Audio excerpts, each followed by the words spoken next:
This is Optimal Living Daily, episode 2094, How to Be Productive When Working From Home, Part 2, by Mia of SheDreamsAllDay.com, and I'm Justin Malik. Happy Saturday and welcome back, or welcome for the first time if you're new here. This is where I read to you like a big ongoing audiobook from many different authors though, and today is a continuation from yesterday, so I recommend listening to yesterday's episode first. But if you're all caught up, let's get right to part 2 and continue optimizing your life. How to Be Productive When Working From Home, Part 2, by Mia of SheDreamsAllDay.com. Limit distractions. Limit any distractions and hang up a Do Not Disturb sign by your workspace if you must. Let people, if there are other people in close proximity, know that you're about to channel your inner girl boss and dive into work. Put your phone on flight mode. You may or may not want to disable the Wi-Fi to avoid the temptation of your newsfeed on Facebook. Tip: get a pair of noise-canceling headphones to drown out any possible distractions, whether it's your neighbor's construction workers or your husband co-working beside you.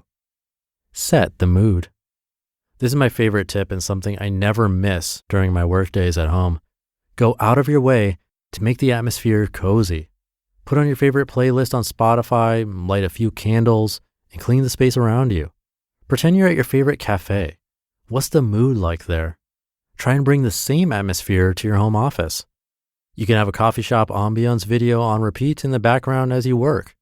I only just recently discovered ambiance videos and I'm truly loving the rain and light thunder sounds.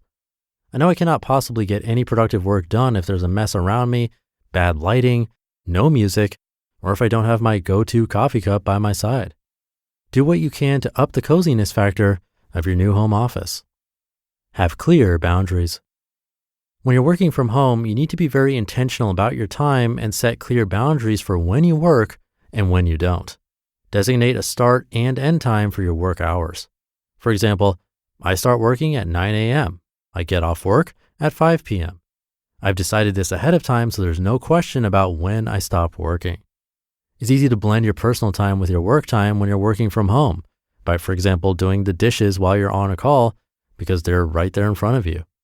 Be very clear about what you will do when you're working and what you're not going to do. Don't mix your personal time with your work time. Be present with your work during work time. Be present with yourself and your loved ones during personal time. Take breaks. You knew this one was coming, right? We all need to take a breather and have white spaces on our calendars. It's easy to get sucked into the task at hand when you don't have colleagues coming by to chit-chat over a cup of coffee. Try working for 25 minutes straight, take a break for 10, and get back into your genius zone. Go for walks, meditate, call a friend, stretch it out, or open the windows to let the fresh air in. Ironically, to really be productive, we have to stop working at some point and allow our brains to wander and then refocus. Stick to routines. If you're new at working from home due to the current pandemic, try and stick to your usual habits and routines as much as you can. Eat lunch when you usually do. Take breaks when you usually do. Call into meetings per usual. Hop on a call with your favorite colleague and work together, but not together. Sometimes it helps to have people around you, even though it's all virtual. Tip: also try eating your lunch in a different room than where you do your work. Schedule your downtime. There's never been a more important time when it comes to practicing self-care. Schedule your me time on your calendar. Your me time is just as important as your MIT, most important task of the day.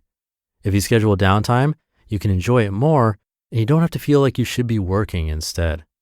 Allow yourself to have multiple downtime sessions every day and not just when you get off work. Incorporate downtime and self-care in the morning, after lunch, and during your evening routine. Dive into a good book after lunch for 30 minutes. Go for a walk before lunch. Watch a few YouTube videos. Check your Instagram feed. Your downtime is your time and you can spend it how you want. Before you go.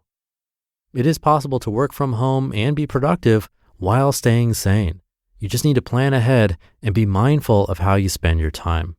Implement one or more of these tips into your new working from home routine, and you'll be well on your way to a more productive day. Even in times of crisis, there is comfort in setting up your surroundings to support you in the dreams you're currently chasing. I hope this post was helpful to you. Stay safe out there. You just listened to part 2 of the post titled How to Be Productive When Working From Home by Mia of shedreamsalday.com. All right, I'll keep this short for the weekend. Hope you're having a great weekend if you're listening in real time. And I'll be back tomorrow where your optimal life awaits.